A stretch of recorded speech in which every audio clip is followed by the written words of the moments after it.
Compounds. तो आज हम कंपाउंड के बारे में पढ़ेंगे कि कंपाउंड क्या होता है। जैसा कि मैंने बताया था कि जो प्योर सब्सटेंसेस होते हैं वो दो पार्ट में क्लासिफाई किए गए थे, पहला एलिमेंट और दूसरा कंपाउंड्स।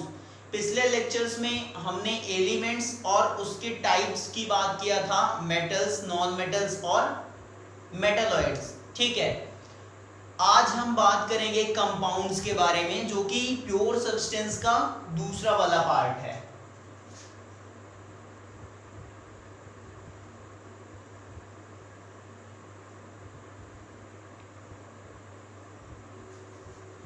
बच्चों, जब हम दो या दो से ज्यादा एलिमेंट्स को केमिकली कंबाइन कराते हैं एक फिक्स प्रोपोर्शन, एक फिक्स रेशियो में, तो जो नया सब्सटेंस हमको बन के मिलता है उसी को हम कंपाउंड बोलेंगे। ठीक, तो कंपाउंड्स उस सब्सटेंस को बोला जाएगा जब दो या दो से ज्यादा टाइप के एलिमेंट्स आपस में केमिकली कंबाइन होते हैं और उनका जो कॉम्बिनेशन हो वो एक फिक्स प्रोपोर्शन में हो।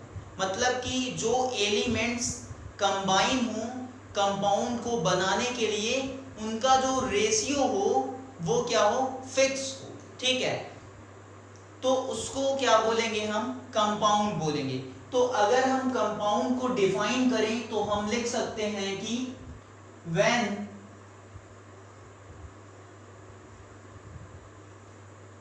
two or more elements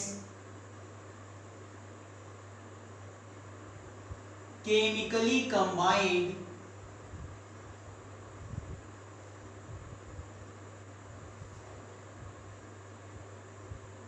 in a fixed proportion, a new substance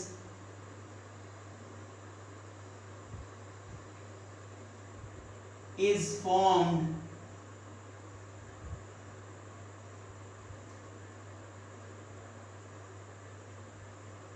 which is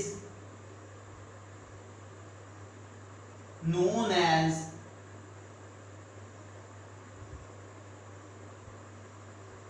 compounds।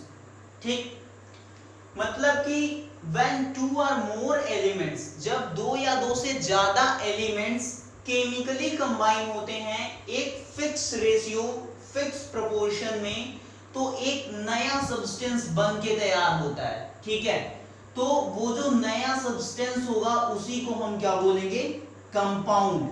ठीक बच्चों, एग्जांपल्स तो बहुत हैं इसके, जैसे कि सबसे कॉमन एग्जांपल हम लेते हैं H2O का, वाटर, नमक हो गया हमारा सोडियम क्लोराइड, अमोनियम क्लोराइड हो गया, सोडियम हाइड्रोक्साइड हो गया,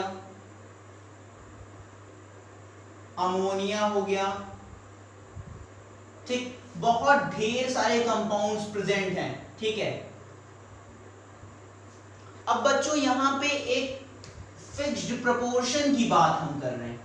ठीक है, फिक्स्ड प्रोपोर्शन का मतलब क्या है कि जो भी एलिमेंट कंबाइन होंगे कंपाउंड को बनाने के लिए, उनका जो क्वांटिटी होगी, उनका जो रेशियो होगा एलिमेंट्स का, वो क्या होगा, फिक्स होना चाहिए। ठीक है बच्चों, अगर हम H2O को यहां से निकालते हैं, ठीक है, और उससे हम एकदम क्लियरली समझते हैं कि क्या मैटर है फिक्स्ड प्रोपोर्शन का, क्या है ये फिक्स्ड प्रोपोर्शन। ठीक है, तो आप देखो अगर तो H2O जो कंपाउंड है वो कितने टाइप के एलिमेंट्स से बना हुआ है, दो, एक हाइड्रोजन और दूसरा ऑक्सीजन।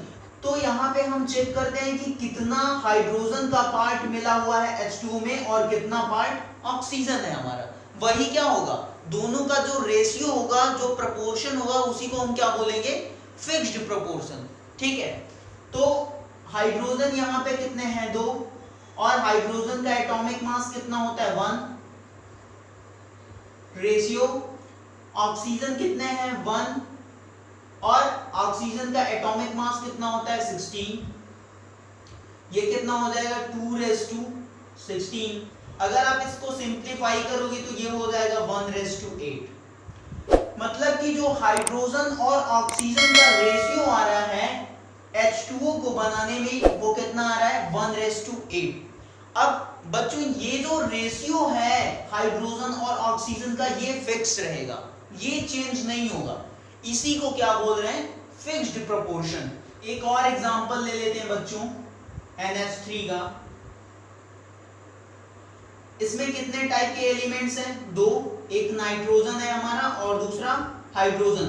तो नाइट्रोजन कितने हैं? एक।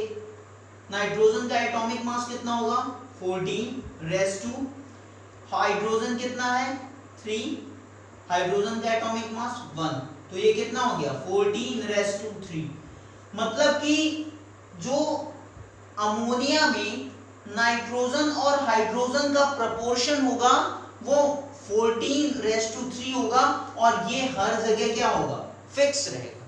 ठीक है, तो ये जो फिक्स्ड प्रोपोर्शन की बात किया गया है डेफिनेशन में वो यही चीज है। ठीक है,